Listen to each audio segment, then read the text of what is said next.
Sahabat-sahabat Kristus, salam jumpa dalam acara Sabtu, Sarapan Bersama Tuhan. Adapun menu sarapan hari ini diambil dari Filipi pasal 4 ayat 4. Bersukacitalah senantiasa dalam Tuhan. Sekali lagi kukatakan, bersukacitalah. Para ilmuwan telah mempelajari efek tawa pada manusia dan menemukan fakta bahwa tawa memiliki efek seketika yang sangat menguntungkan. Tertawa mengurangi ketegangan yang merusak kesehatan dan secara bersamaan menenangkan jaringan-jaringan serta menggiatkan kinerja organ-organ penting yang ada di dalam tubuh. Tertawa juga menyebabkan terurainya dopamin dan serotonin, yaitu dua substansi alami yang ada di dalam otak yang berfungsi meningkatkan perasaan sehat dan bugar. Tertawa itu menyehatkan. You ready? Right, she's ready. Now, if you're ready, everybody watch the orange. Here we go. 1, 2, and there goes the orange. Not a glove, not in my hands. In your hands, madame. Right, not in the hands. Now, we're going to bring this orange back. This is going to be a little bit more tricky. You ready? You ready? Right, she's ready. Now, if you're ready, here we go. 1, 2, and an orange once again. Back on her nose. Thank you. Now, for those of you who didn't see that so clearly, we're going to do it one more time, so you watch real carefully. Here we go. 1, 2, right, and there goes it. Right, but anyway, we get... Medan. Right, but anyway, we're going to bring the orange back one more time. Here we go. 1, 2, 3, 4, Medan, where's the orange? Let me see your hands. You open them up. Hey, money, you saw that orange? Sahabat-sahabat Kristus, tertawa mungkin saja menyehatkan. Tetapi tertawa tidak selalu menggambarkan sukacita. Karena orang bisa tertawa meskipun sejatinya hatinya sedang menangis. Orang gila juga sering tertawa sendiri meskipun tidak sehat dan tidak bersukacita. Loh, kok malah tertawa sendiri? Saya berbicara serius, supaya orang yang belum tahu menjadi tahu, dan yang sudah tahu menjadi lebih tahu. Bahwa tertawa itu tidak identik dengan bersukacita. Sebab ada orang yang bertanya, katanya orang Kristen harus bersukacita senantiasa. Tetapi kok Bapak jarang tertawa?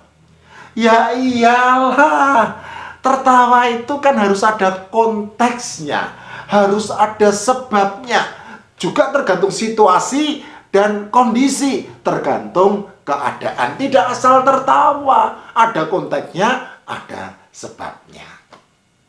Jika tertawa cenderung nampak di wajah, maka sukacita cenderung tersimpan di hati. Terutama sukacita ilahi yang menjadi menu sarapan hari ini. Bahasa Yunani yang merupakan bahasa tulis Perjanjian Baru memiliki 3 kata untuk menggambarkan sukacita. Yang ke satu, agaliasis. Kata ini biasanya dipakai untuk menggambarkan sukacita yang meluap-luap karena menyambut sesuatu yang akan datang. Misalnya tamu atau lahirnya seorang bayi di tengah keluarga. Kata ini juga dipakai untuk menggambarkan sukacita yang meluap-luap karena menyambut sesuatu yang akan diterima. Misalnya upah atau hadiah. Kata agaliasis ini dipakai para penulis Perjanjian Baru sebanyak 5 kali. Yang kedua, iuprosune. Kata ini biasanya dipakai untuk menggambarkan sukacita yang meriah berkaitan dengan perayaan atau pesta. Kata iuprosune ini hanya dipakai oleh Lukas dalam Kisah Para Rasul sebanyak 2 kali. Yang ketiga, kara. Kata ini biasanya dipakai untuk menggambarkan sukacita yang timbul dari hati yang riang gembira di dalam segala keadaan. Kata kara ini dipakai oleh para penulis Perjanjian Baru sebanyak 59 kali. Dan 20 kali diantaranya dipakai oleh Paulus di dalam berbagai suratnya. Secara etimologis atau ilmu asal-usul kata, kata kara ini bertalian erat dengan kata karis yang artinya anugerah. Seakan-akan tidak menegaskan bahwa sukacita di hati itu sejatinya merupakan anugerah Tuhan. Paulus sama sekali tidak pernah memakai kata agaliasis dan euprosune di dalam berbagai suratnya, dan hanya memakai kata kara untuk menggambarkan sukacita. Melalui pemakaian kata kara ini, Paulus ingin menyatakan bahwa sukacita yang sejati berasal dari Tuhan yang menganugerahkan sukacita di dalam hati setiap orang yang percaya kepadanya. Dan sama sekali tidak tergantung pada situasi kondisi, tidak tergantung pada keadaan. Itu sebabnya meskipun Paulus sedang mengalami penderitaan, berada di dalam penjara karena pemberitaan Injil, Paulus tetap menasihati jemaat di Filipi untuk bersukacita senantiasa di dalam Tuhan. Kata bersukacita yang dipakai Paulus adalah kata Yunani kairo, yaitu bentuk kata kerja dari kata benda kara.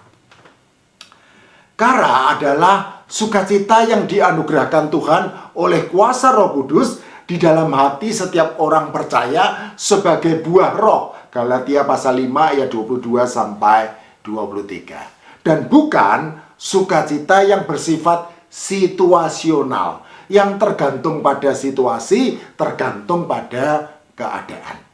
Paulus tidak hanya mengajarkan sukacita ilahi ini, melainkan juga secara nyata mengaplikasikannya di dalam hidupnya.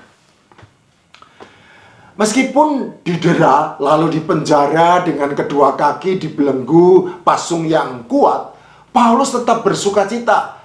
Kisah Rasul 16 ayat 25. Meskipun dalam pelayanan pemberitaan Injil mengalami berbagai mara bahaya yang penuh penderitaan, 5 kali disesah oleh orang-orang Yahudi, 3 kali didera, 1 kali dilempari batu, 3 kali mengalami karam kapal, sehari semalam terkatung-katung di tengah laut, sering diancam bahaya banjir dan bahaya penyamun.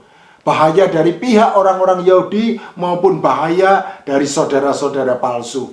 Bahaya di kota dan bahaya di padang gurun. Kerap kali tidak tidur, haus dan lapar, kedinginan dan tanpa pakaian. Dan masih banyak lagi penderitaan yang lainnya.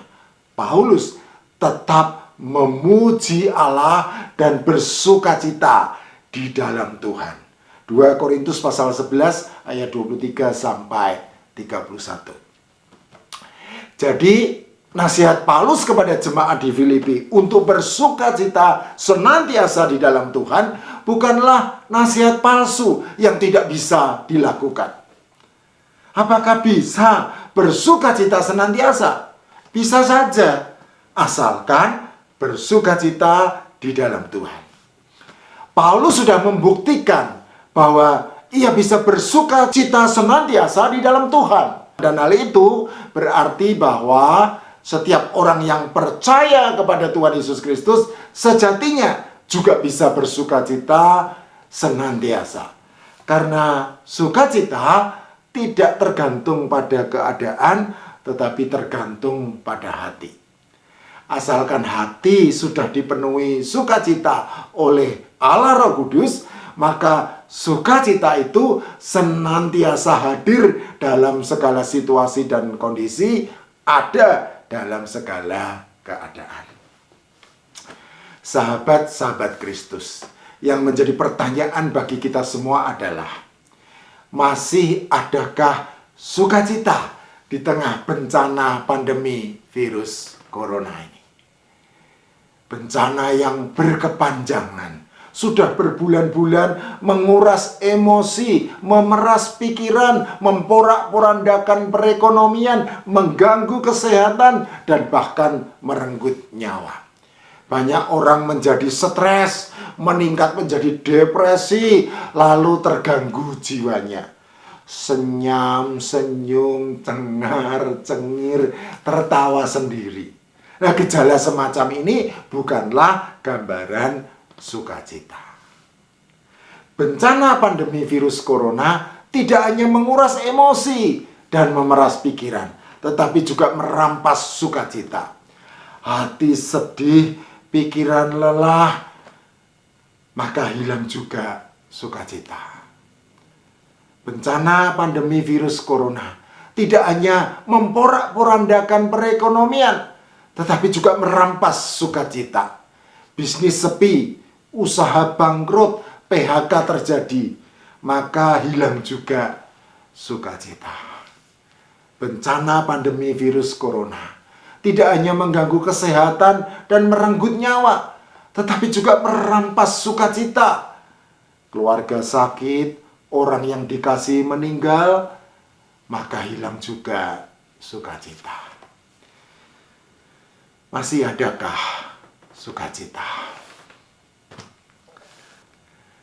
Sahabat-sahabat Kristus, Paulus menasihati, bersukacitalah senantiasa dalam Tuhan. Sekali lagi kukatakan, bersukacitalah. Filipi pasal 4 ayat 4. Masih adakah sukacita? Seharusnya masih ada. Karena sukacita di dalam Tuhan tidak tergantung pada situasi dan kondisi, tidak tergantung pada keadaan, tetapi tergantung pada hati. Asalkan hati sudah dipenuhi sukacita oleh Allah Roh Kudus, maka sukacita itu senantiasa hadir dalam segala situasi dan kondisi, ada dalam segala keadaan. Tertawa memang cenderung nampak di wajah, dan sukacita cenderung tersimpan di hati. Terutama sukacita ilahi yang menjadi menu sarapan hari ini. Tetapi pada akhirnya yang tersimpan di hati harus nampak juga di wajah. Sukacita harus nampak juga di wajah orang-orang yang percaya kepada Tuhan Yesus Kristus. Jadi sahabat-sahabat Kristus, bersukacitalah dan tertawalah. Baik tertawa kecil, hihihi, maupun tertawa besar, hahaha.